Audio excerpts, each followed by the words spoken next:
İnsanız, insandan geçtik, mazlumun yarasını deştik. Feryat eden ırk biçtik, cennet bize han olur mu?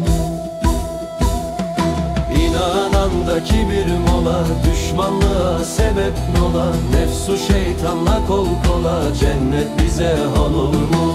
İnananda kibir mola, düşmanlığa sebep nola, nefsu şeytanla kol kola, cennet bize han olur mu?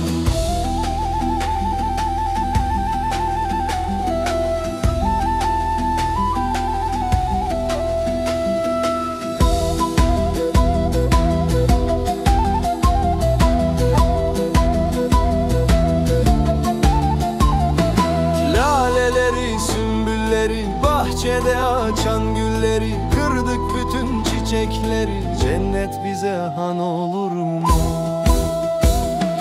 İnananda kibir mola, düşmanlığa sebep nola, nefsu şeytanla kol kola, cennet bize han olur mu?